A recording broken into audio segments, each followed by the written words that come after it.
Do you guys believe that change can be a good thing? Because I do. Change has been on my mind all day today. And basically because Rob Manfred came out with some news that could change the MLB forever. And I was thinking about change and how it's a good thing. And as I was sitting in the barbershop chair today, my barber was talking to me and we were talking about change. And I get the same haircut every single time I go to my barber. Love my barbershop in West Frankfort, Illinois, Bergs. Go check them out if you need a haircut. But anyway, we were talking about change, and I get the same haircut every single time. That's the kind of person I am. I am a person of routine. I'm a person of continuity.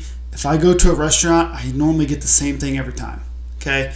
But I think change can be a good thing, and maybe I needed a little bit more change in my life. So as I was sitting in the barber chair, I was looking in the mirror, and he got my sides cut. So what I normally do is I get a half on the sides, and then he just kind of trims it up to the top. It's a glorified buzz cut is what it really is. But as he cut my sides, the top of my hair was a little longer. I said, you know what? I said, I kind of like this. I don't normally do that. And I wanted change. I wanted my hair to look a little different. And from the naked eye, it probably doesn't look that much different, but to me it does. And change can be a good thing. And I personally think the MLB expansion and realignment would be a good thing for the MLB. As much criticism as Manfred gets for the decisions he makes, I think he's done good things for the sport. I think the pitch clock has been one of the best decisions in a long time for Major League Baseball. I will say this, I think the ghost runner is a dumb idea starting in the 10th inning. I wouldn't mind if we went to normal 10th, 11th, and maybe 12th of just regular baseball. And then if we get to the 13th inning, then we can do a ghost runner. But I truly believe, Manfred has kind of made the game not better, but he's made changes that needed to be made. Okay? So this realignment and expansion, I am on board with. There are a couple things that I'm not a fan of. If they do the realignment and they don't put the Cardinals and Cubs in the same division, I wouldn't be a fan of that. I want the Cardinals and Cubs to be in the same division. I do want the National League and American League. I want that to somehow kind of stay together. And then I don't want a loaded division. I've seen proposals where the Yankees, Red Sox, Mets, and Phillies are in the same division. I don't want that, because then you're going to have teams. On the contrary of that, you're going to have the Pittsburgh Pirates, Baltimore Orioles, Washington Nationals, and I don't know what's another kind of geographical team over there. The Braves, I guess, but that would be a poor division. The Braves are typically good, but other than that, that would be a historically poor division. So I think that with the realignment, I think you can do it in a really, really good way, and I'm gonna blindly trust that MLB does that. Now, it's going to be a complex negotiation going into the 2027 season. That CBA is going to be absolutely wild. I hate that we're 2 years away from it, and people are already thinking we're not going to have a season. I hope that's not the case. I hope that owners and players can figure it out. But expansion is coming, and I'm personally excited for it. Welcome to Sandlot Dynasty League Podcast. And we have nothing planned for this. I tried to play "Change is a Good Thing" and it just did not work. I guess that song is not actually titled "Change It Is a Good Thing." So it is. Rain is a good thing. Rain. Oh yeah. Well, welcome to the podcast and my knowledge of country music. So welcome to the Sandlot Dynasty League Podcast, and we have rain is a good thing, not change it. How many? We have. Man, I was trying to cue that up. I was typing it in. Nowhere was allowing it. Change is a good thing, not a song. So I wish I could say that we have a lot of things in store for you, and we do, but we have nothing planned. We're just going to kind of wing this and talk about the league and talk about upcoming playoffs. Kind of hit on some. This is the last week of the regular season of our 6th year. That is crazy. This is going to be our 6th season. And the question is, we got one of the best playoff races I think we've had. Mm-hmm. I think we've had in a long time. I mean, I can't remember going into the last week and having how many teams are available. There's like 6 case scenarios where. I mean, there's 4 teams fighting for 2 spots. I mean, I'm going to include Nate because Nate mathematically is not eliminated. And he's railing me this. It's because I posted on Facebook, so yeah, I'll take the blame for it, Nate. So we have a really good playoff race. We've had a really good regular season, and we've had a really good end of the regular season. So we're just going to kind of hop on here. What is the best storyline of the regular season? The best is it here are my finalists. Is it John coming back from the pits of the bottom and being in the playoff race? Is it myself being last year and having my time at the top and making the playoffs? I think that's a pretty good story. Is it Luke's team finally? We've been hyping up Luke's team for like 3 years now. Is it Luke's team finally living up to the hype? Is it this could be the first year for a repeat champ? Is it PB is finally... Here's the thing about PB, too. We always give PB crap. He's never actually got last in this league, so... True. I mean, there's a lot of good storylines. I don't know. What would you give the best? Okay. I would say probably John. I was going to say, let me rank them. So the 5 storylines you just said. I said 5? You said 5. I think you said 5. Wow. Okay, number 1, I would say John.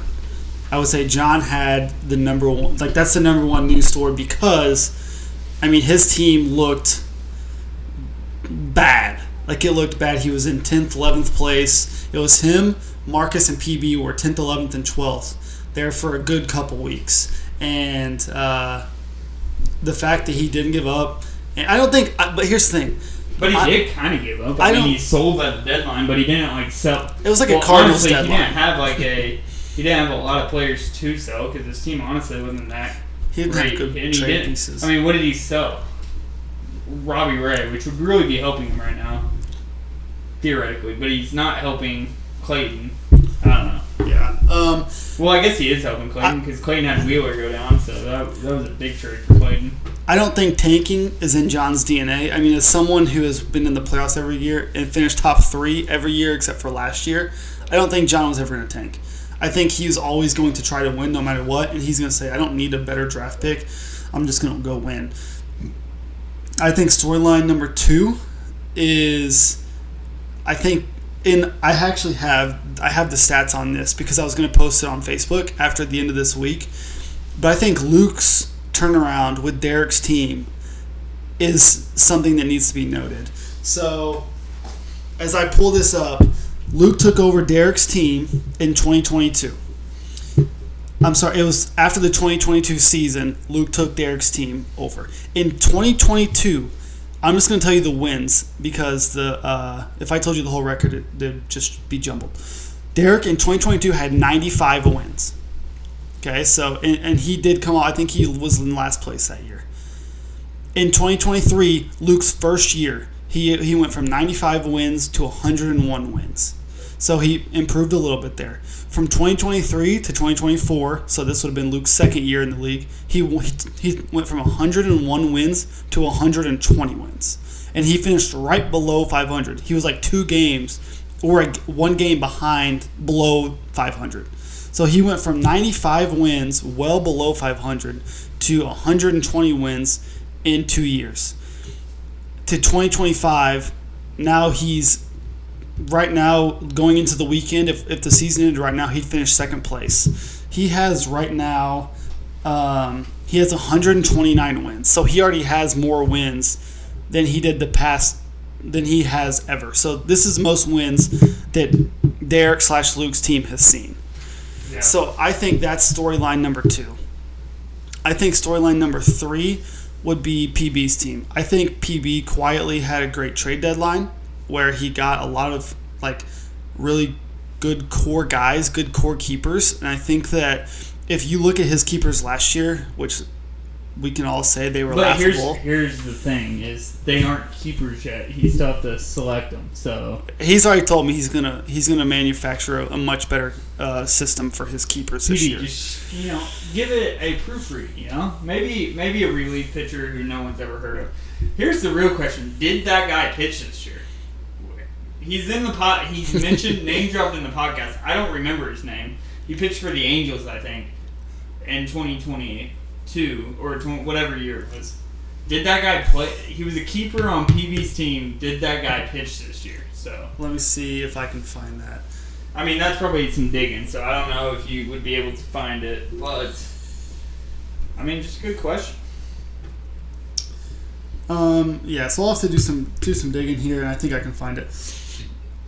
I think that's storyline number 3, and I think if you look at just keepers, but if you're gonna put PB in that number 3 storyline, you also have to mention Stevie. So you can just say expansion teams as a whole, because Stevie is in the playoff contention. Like, he had a phenomenal season, some ups and downs. His team kind of got cold, later on in the year, ran out of gas a little bit.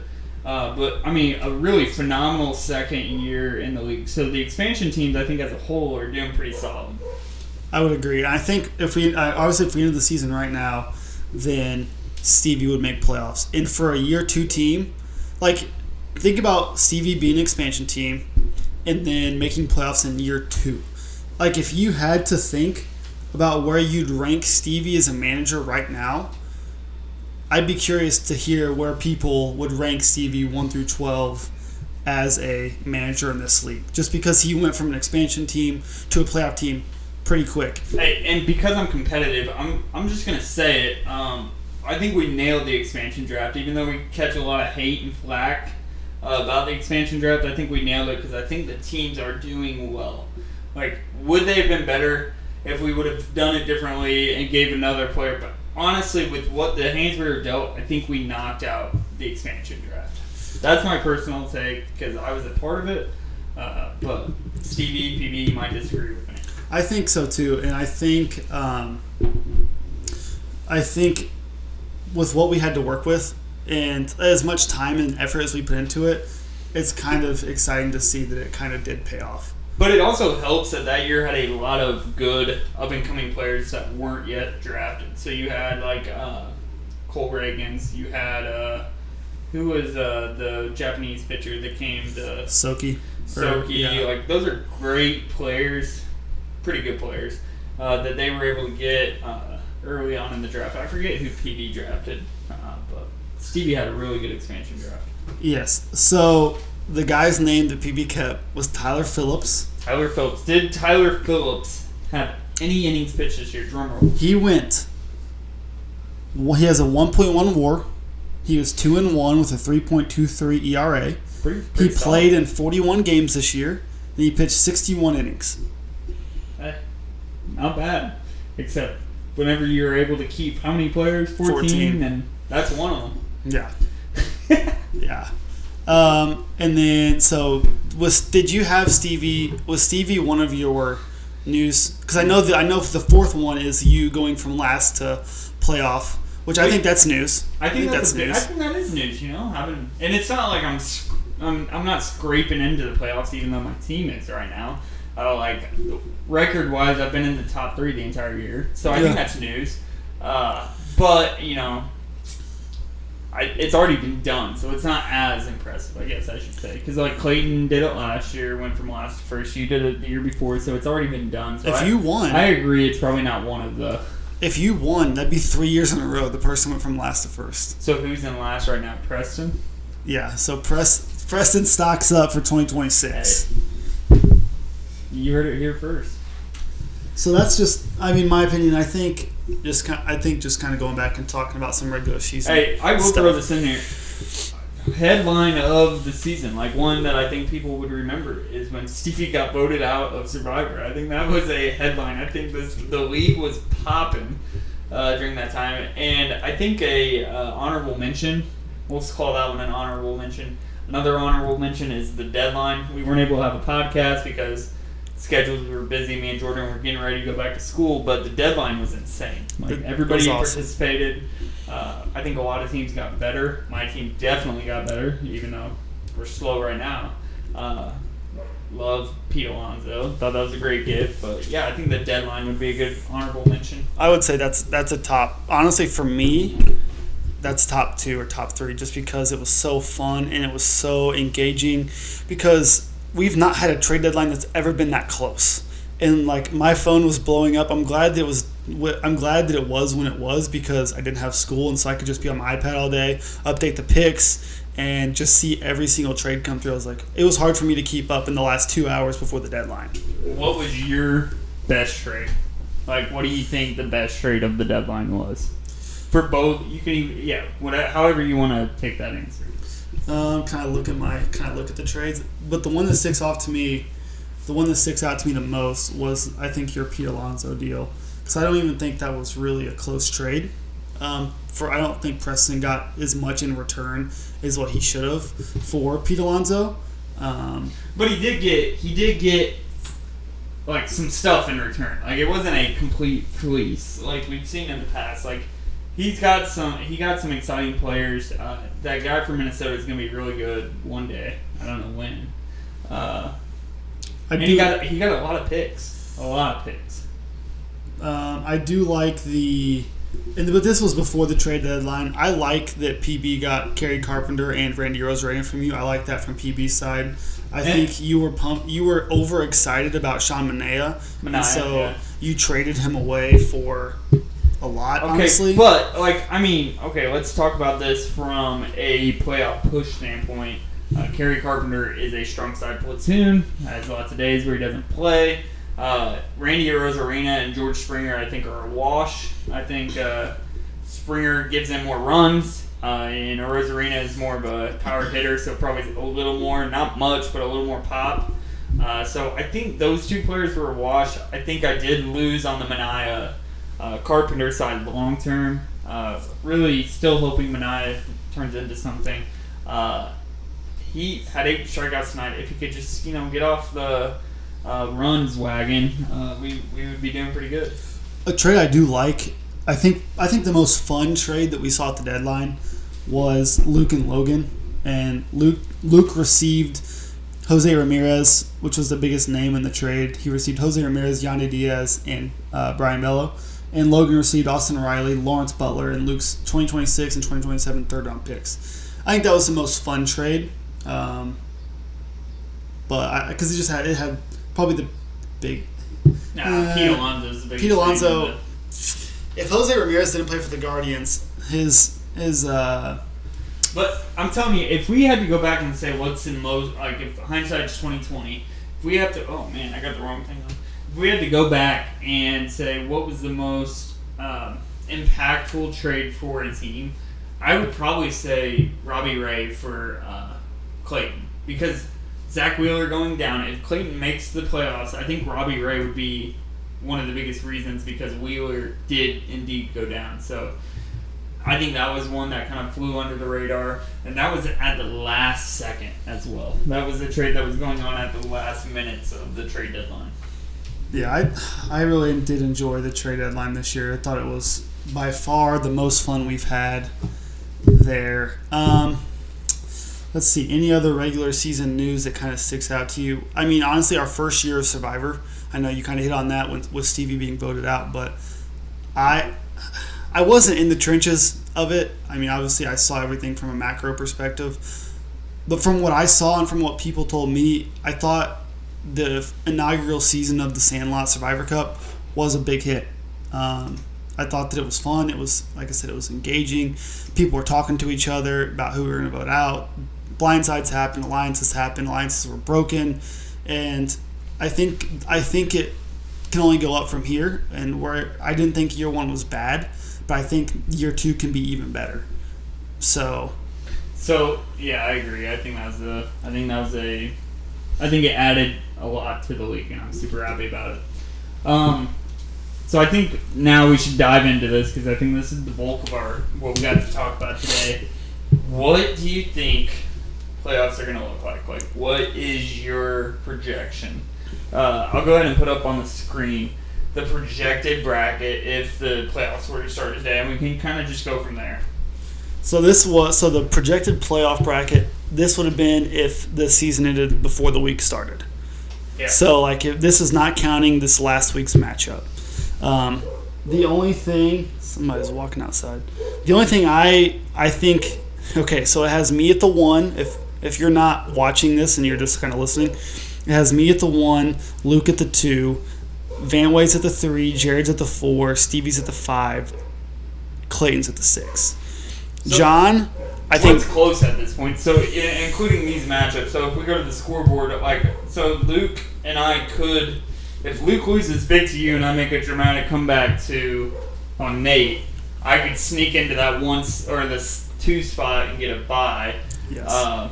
And that's pretty big. I mean, that's really big. I don't think that's likely at this point, but we are close enough in the standings where that would be a possibility. You'd have to beat Luke by 3 categories. Yeah. So your offense would have to turn on, and you beat him 11-1, and then my offense wake up and get a victory over Nate. Yeah. So right now it'd be me and Luke 1-2. Van Way would be at 3. Well, it depends. How bad is Jared winning? So Jared is winning right now. No, Jared's losing to Clayton. Jared's losing to Clayton, which that's big. That's huge. Yes. So that would mean that you're the 3, Jared's the 4. This is where it could go any way. So with the 5 and the 6, it could be Stevie, Clayton, or John. And if it ended right now, Stevie has a commanding lead over Marcus. And John has a commanding lead over Logan, so that would leave Clayton on the outside looking in, even though he's winning 7-5. Is that right? So right now, Stevie's winning 9-3. As we record this podcast, Stevie's winning 9-3. So that would solidify Stevie at the 5th seed, and then John would be at the 6th seed. So matchups for the first round would be John versus Van Way. That's a very awesome first round matchup, and Stevie and Jared. I think those are 2 great. I think that's 2 great matchups. Yeah. Where Jared and Stevie, neither one of them have a championship, so one of them would be advancing to the Final Four, and then you have Jared and Van Way, which would eliminate a previous winner. And then I would play the winner as the 1 seed. I would play the winner of Jared and Stevie, where Luke would play the winner of Van Way and John. Again, this would be like if it kind of all sets up to where we could have a championship match with no previous winners.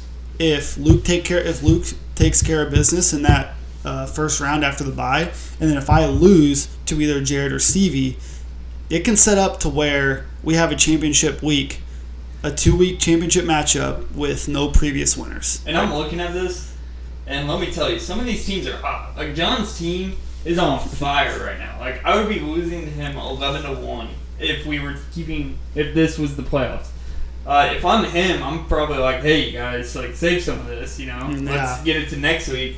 But and then you look at my team, and I wouldn't even say your team. We're skidding a little bit going into the playoffs. Now you will probably have a bye to help give you some more time. I'm bitten by the injury bug and don't have like DeGrom right now isn't throwing. Chapman is on the IL, so it's gonna be pretty interesting. But there is a scenario which I don't know. I think John's in at this point because you look at the matchup against Logan, and even though Logan's having a solid week, John is having an incredible week. So I think John's in. I think if John's in and Stevie wins big, then it's going to be tough for Clayton to find. Even though Clayton's winning, Clayton is playing really well this week against Jared. He's doing what he needs to do to get in. It's just that John and Stevie are also playing really well. But Clayton and Jared's matchup is close. Yeah, like, it is close. So I don't see Clayton winning commanding enough to be able to. Well, right now Clayton's only down in extra base hits and RBIs by 4, so he can make that up. And then he's ahead in runs by a good amount. It's close. Like, literally, Clayton could win all 6 categories offensively, and if he does that, then he can find a way to sneak in. So are you eliminating Nate? No matter how good he does against me this week, because he's winning 9-3 against me right now. Yeah, I mean, it's unfortunate for Nate because he's doing what he needs to get in. It's just he kind of dug himself in a hole going up to this week to where he had to win 11-1, and he had to have help. He was like the Cincinnati Bengals from last year. Whenever they did all they – well, I shouldn't compare him to them because they actually won out, where Nate has kind of skidded a little bit. Ever since the deadline.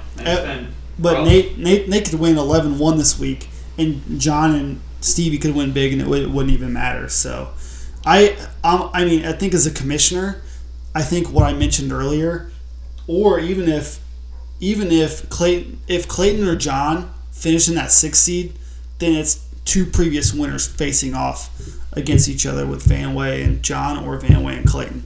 And I think as a commissioner, I'd be pumped about that, and I'd love to see that first round matchup between Jared and Stevie. Now, kind of go through the playoff, all the playoff stuff, like all of the how many weeks are we playing each other? What does the playoff setup look like in our league? Give everybody a reminder. Yeah, first week, so it's like the wild card series. We'll call that first week the wild card series. It's a 1-week matchup.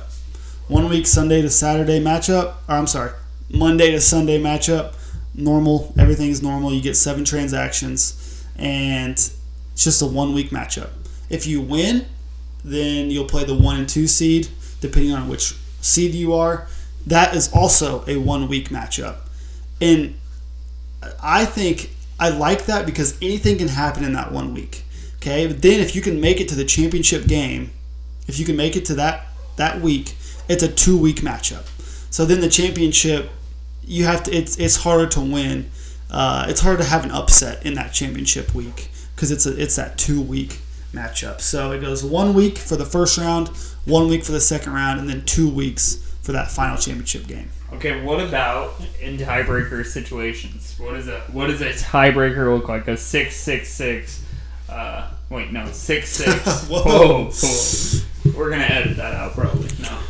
What does a 6-6 score lead to in our league in the playoffs? So for seeding, if we have a tie in the playoffs for seeding, it goes off head-to-head matchup. And this has happened, right?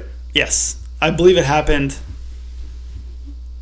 I want to say it was It was close. Like I don't know if it actually happened, but it was close enough to where we were actually having to look it up and find out what would happen. Yeah, so if there's a tie for seeding, it would go off a head-to-head matchup. No, not for seeding. But in the playoffs, it's whoever has the higher seed. Yeah. So if you're the 6th seed and you tie with the 3 seed, then like it's just unfortunate. That's one downfall to categories in playoffs where you can tie. But we've had maybe once. I think there was one time, and I think it involved Marcus. I agree. Where it was a tie and we had to kind of look it up and just to kind of check. Here's something crazy. Whenever it was 20, I want to say it was 22. I went to bed thinking I was out of the playoffs, like because of the way that the wins, losses, and ties go down. You know, I thought because Jordan had more wins than me, and I had way more losses, but somehow I got in, like by a few categories. It was a half a game. It was a half a category, and because of that, I went on to win the championship. So it could be literally. This is what makes these matchups so fun, the 1 week matchups early on, is because anybody, like Jordan's team can't just dominate, right? Because in 1 week, anything can happen. Like if you're playing Jordan for 2 weeks, he has a pretty good chance of winning. But if we get him in one of those first early rounds, it's fun stuff. That's why I like the 1 week, and then you earn your way up to the 2 week. Yeah, the 1 week makes me nervous. Last year. Going into the playoffs, I was the 3 seed, and I think I was the 3 seed by only one game or one category. John got the 2 seed. Marcus was the 1 seed. I ended up losing in the first round to Clayton. So think about this: if you get a bye, you're guaranteed top 4. Like on the record, it looks like on your league history, it looks a lot better if you finish top 4.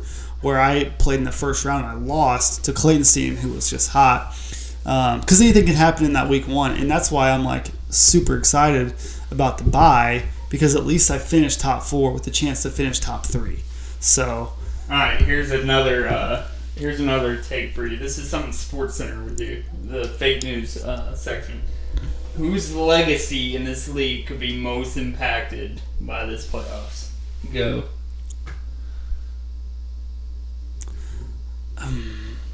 I want to say John's, but it's not going to be John's because his legacy is the best in the league. So that's what I'm saying. Could he be dethroned? Like whoever wins 2. That's like true. If someone wins 2, they automatically become the GOAT. So of the league.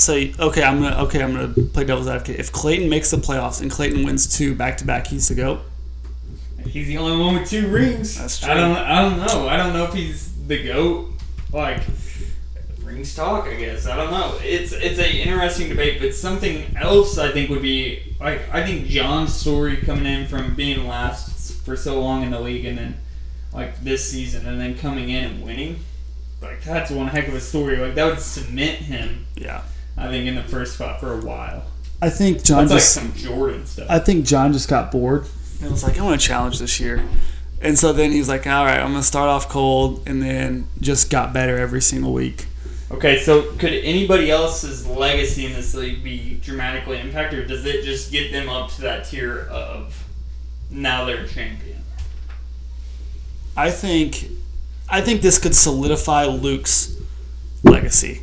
Where like we've talked about Luke's team for a while now, but like honestly, what has he done?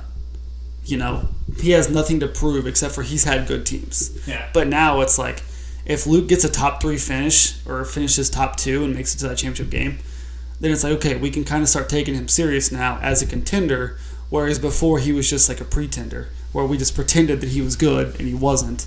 But now he could be a legit, perennial contender for the top 3 spots. I think that's going for his legacy.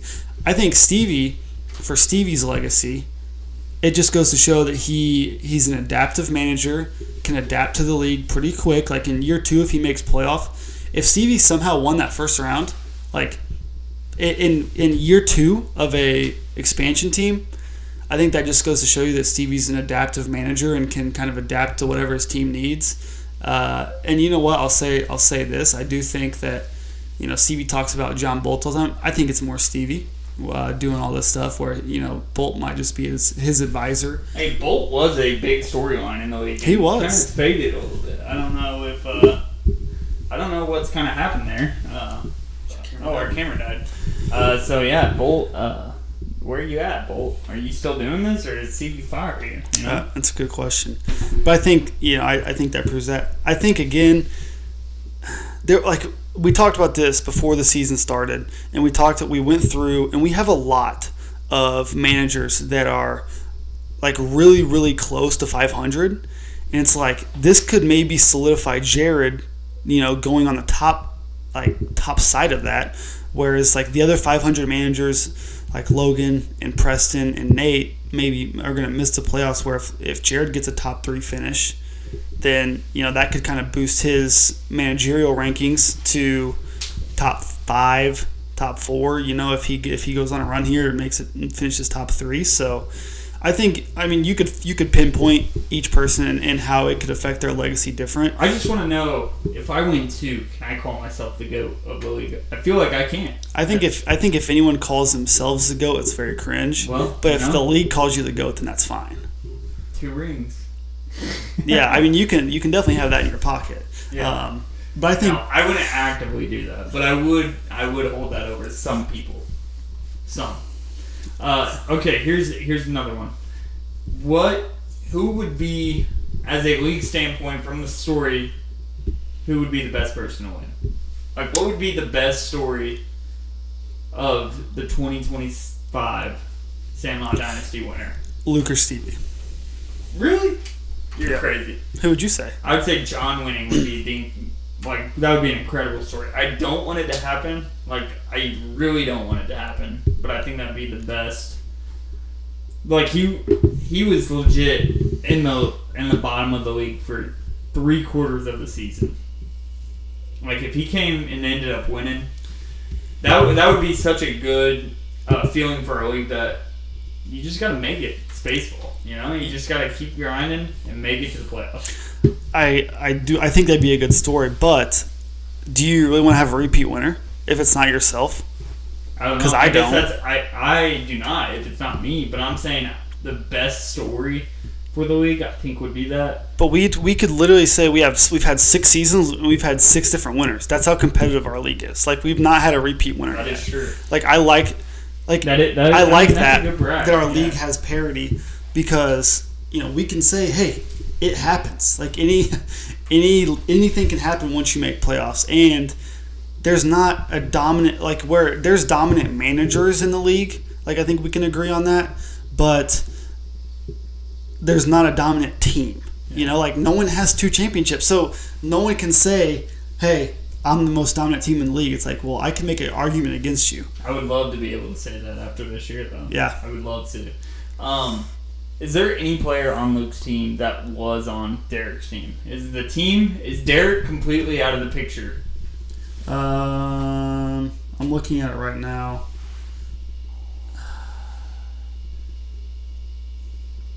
I feel like Derek had Yu Darvish, even though Luke. But there's transactions that have happened there. I don't think Derek is in the picture.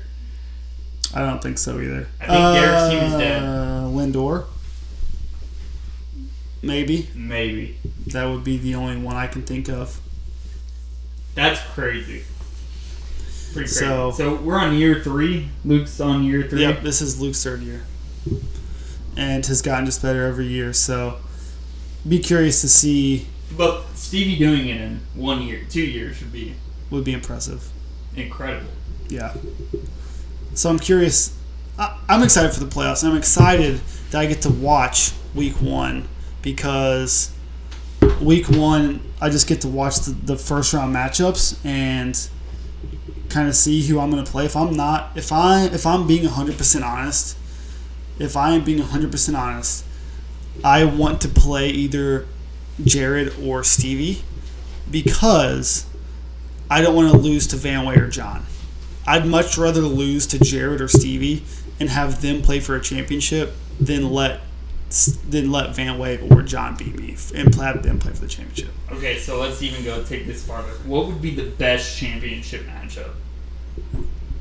The best championship matchup?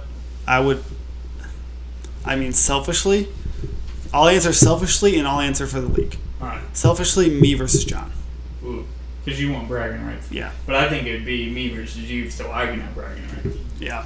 But for the league, probably the 2 non-winners. I think so too. I think either Luke versus Jared or Luke versus Stevie. I mean, you getting in the championship would be very bad for the league, I think. From a holistic view, after all the flack you've gotten. It would be good to see you not make the championship both years. You have this superstar power team. You know what? I wouldn't even mind it. I would just say. I would mind it. That's what I'm saying. It's good I'm saying. I'm saying that I could say my team's not. I didn't make the 3rd place game last year. I played for 5th place last year. We would argue maybe it's you. You know, maybe your team is that good. I do want to remind people that if you win the playoffs, you get $350, which is a good chunk of change. If you get 2nd place in the playoffs, you get your money back. $50. So if you make it to the 2nd place, if you make it to the championship game, you at least get your money back. And then if they call that house money. If you win the regular season, which I'm going to, there's no way I could not win it. I will receive $150. So regular season payout for the champ is $150. Playoffs is $350, and if you get 2nd place, you get $50 back.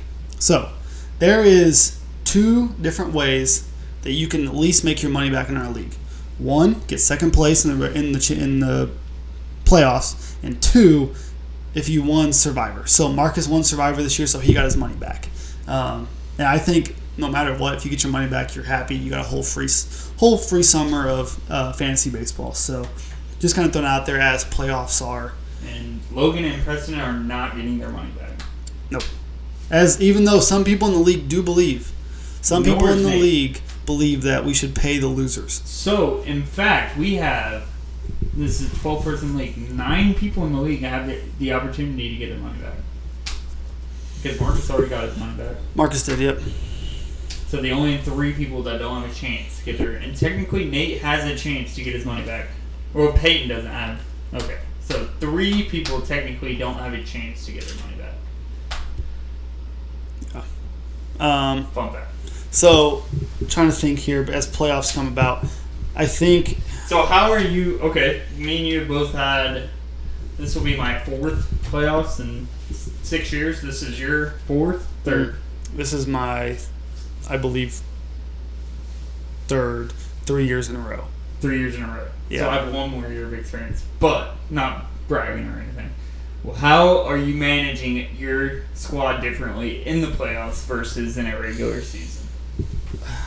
So for me, like, I need to find droppable players, which I know I have 2. I just picked up Newtbar and Gorman. So, like, I know that I can drop those players to stream pitchers. And I think that's the biggest thing. Like, if I'm playing, if I'm down, like, I personally think I will use 7 transactions every time. If I make it to the championship game, I'm going to use 14 transactions. And I think that's just the standard. I think anyone in the playoffs is going to use all their transactions because it's win or go home. So you have to treat it like that. Yeah. Where in the regular season, I'm not going to drop, for example, like, I'm just going to throw a name out there for me, like Eugenio Suarez. I'm not going to drop him in the regular season. And I'm not saying he's not a keeper. He might be a keeper on my team. But if he's not a keeper, he's expendable for me to win a category. I just threw him out there. I'm not going to drop Eugenio Suarez. But you have to have expendable guys like that. Yeah. There's going to be names this postseason that are going to be dropped, and you're going to look at your phone and have to do a double check. Because you're like, what, did they really just drop them? So that if Preston or Peyton or Logan have made it this far in the podcast, be on the waivers. Be on the waivers. You might find a keeper because someone dropped them from their team. Well, here is my advice, and I'm not saying my advice is gold, but I think if you're in the playoffs, getting ready to go in the playoffs, this is the time to evaluate your keepers. And I would lock your keepers in, and anybody who is not a keeper is expendable. That is just my way of thinking, because when it comes to the playoffs, like, you are survive in advance. So it could come back to bite you. Like, okay, dropping Dylan Cease could come back to bite me if I'm in the playoffs and I'm trying to get that category. I'm not saying he probably is a keeper on my team. But, like, that, you got to get to the next round in order for it to bite you. And here's the thing, in playoffs, a 6-5-1 win is a win, and you're moving on. So any way to get you to that magical number of 6 over the other team, I think anything you have to do. And for the biggest one, this is where I start looking at Luke's team in the playoff hunt, and you might have an opinion on this. Like, that hold save category that he's been punting all year, is that something you start paying attention to and start saying, hey, maybe I need to look at my roster and see some players I could drop to pick up some of those categories? My thing is, I don't know. I personally think Luke's in too deep on this whole punting that category, because now the guys on the waiver wire aren't as good as if he would have drafted some of those guys. But there's holds on the waiver wire. There is. So if he's like, if the other team only has, like, there's a possibility, like, John has 0 holds right now and it's going to be Friday. There's a possibility he could pick someone up on the wire and get his first hold of the season to help him win the week, you know? I don't see how Luke goes in the playoffs and doesn't pick up a reliever, honestly, because if you're playing a team, like, for example, you have to play 12 categories. I'm going to use this as a perfect example. Like, my team this week, so, like, my offense normally wins most of the offensive categories. Like, I normally win at least 5 offensive categories. So, let's say I'm playing Luke, okay? He loses 5 offensive categories to me. All I have to do is get 1 save, and then I've at least won 6 categories. So you're putting yourself against the 8 ball in that situation, because you go up against a team that has a superstar offense where you're putting yourself behind the 8 ball by giving up that category. I'll say categories in the playoffs that are game changers are saves and steals, because those are ones that you can get that 6-5-1 edge on. Like if you pop out 8 steals and you're winning, which is so weird because it's 2 random categories that no one really tries at all in the regular season. But when it comes to the playoffs, like those are categories that can win you the week. Yeah. Personally, that's what I think. I personally think Luke will. I think I would not be surprised if he picked up 2 relievers. And there's guys out there. Like seriously, there's guys like, for example, like Kenley Jansen's down right now. Josh Hader's down right now. Those bullpens are going to get saves and holds without those guys in there. So I am like, I'm almost like hoping, because I want Luke to do well in the postseason. I'm hoping he does that. And here we go. Let's talk about this again. With players being so expanded, like where you can drop so many players, you might see some top tier relievers get dropped for a stream. If I get 6 holds and saves in a week, and my opponent has 2, wouldn't I be dumb not to drop some of these relievers that I'm not going to keep to get some more innings on my starting pitchers? So those are going to be available. I think. I don't know. Just some takes. I think there's a lot of strategy in playoffs, like more than the regular season, just because you're playing not to lose. Well, it's because players are expandable. You can, like I said, you can drop anyone that's not a keeper. But here's the thing where I play, like I'm going to play more conservative. This is just my managerial style. I'm going to play more conservatively than Vanway is. Like I'm not going to drop someone who I know that I could get maybe a trade piece from in the off season. Like I kind of view, if I don't win a championship, but I'm competitive every year, I'm okay with that. Where like Vanway's more of like all out, I want to win a championship, and if I'm bad next year, I don't care.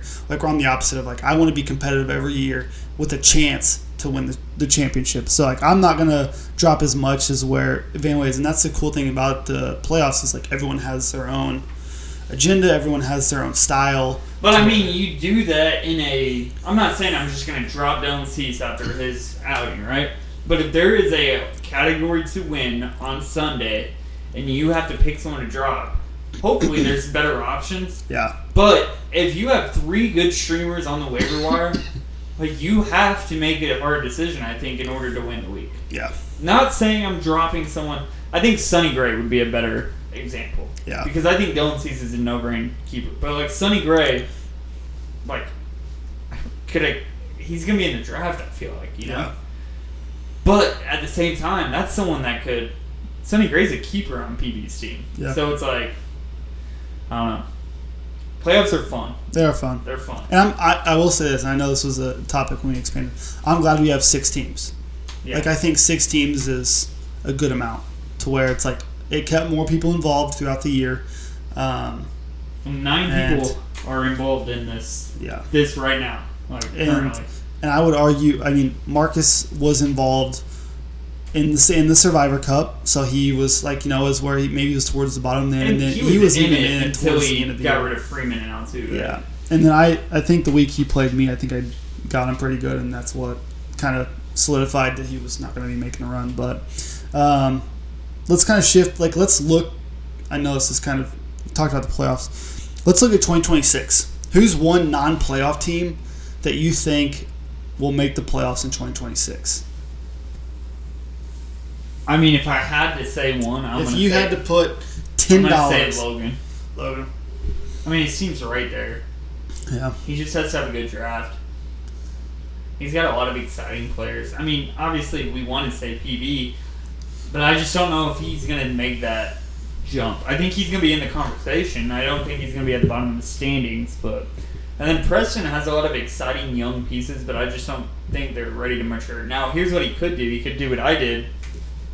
Cash his chips in on all these young guys, make some trades, and get a few dudes to help bring them back pretty quick. But I think he sold that chance as soon as he sold Pete Alonso for nothing. Yeah. Because he wasn't that far from a good team. Now he's set himself back a little bit. I think I would take Marcus. Yeah, I didn't even think about Marcus. Yeah. I think he's got some good pitching. Like, and he's got his IL of pitchers is Bubic, Grayson Rodriguez, and Garrett Cole. All are going to be dudes. All are going to be guys next year. And then he's still got Freddie Peralta. He's still got Framber Valdez. And then he still has Vlad Jr., Jordan Westburg, Ellie De La Cruz. I think Westburg's going to have a good year next year.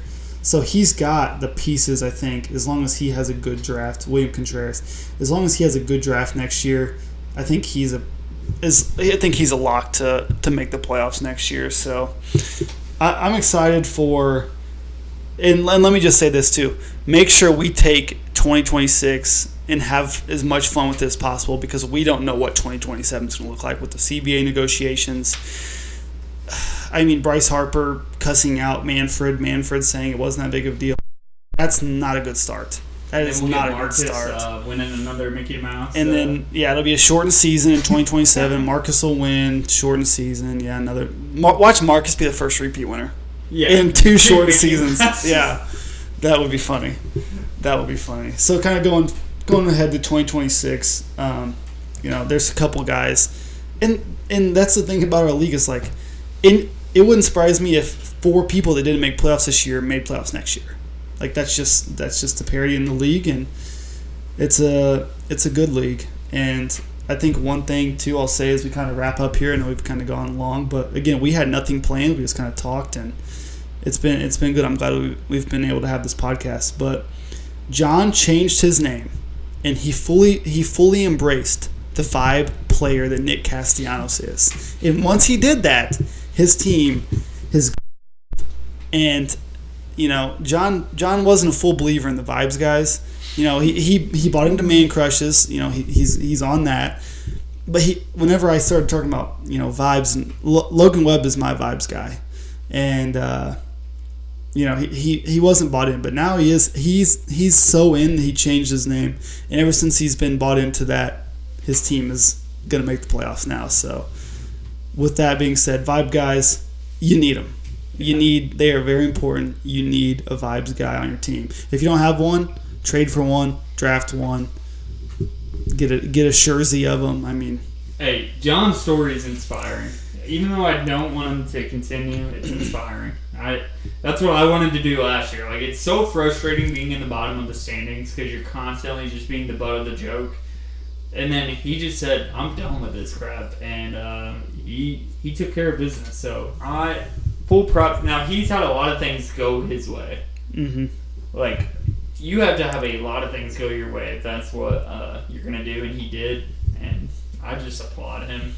Yeah, I think he did. But again, he had a great year, made the good decisions. Am I surprised? No. Did he have a little bit of help? I think with some luck. I think so. I think he did, but it's John. I'm not surprised. Do I want to see him lose first round of playoffs selfishly? Absolutely. Yes, I do. Sorry, John. I know you didn't want me to be the 1 seed, so I'm not too upset about saying that. You're beating me 11-1 right now, so keep that mindset. Yes. So I hope that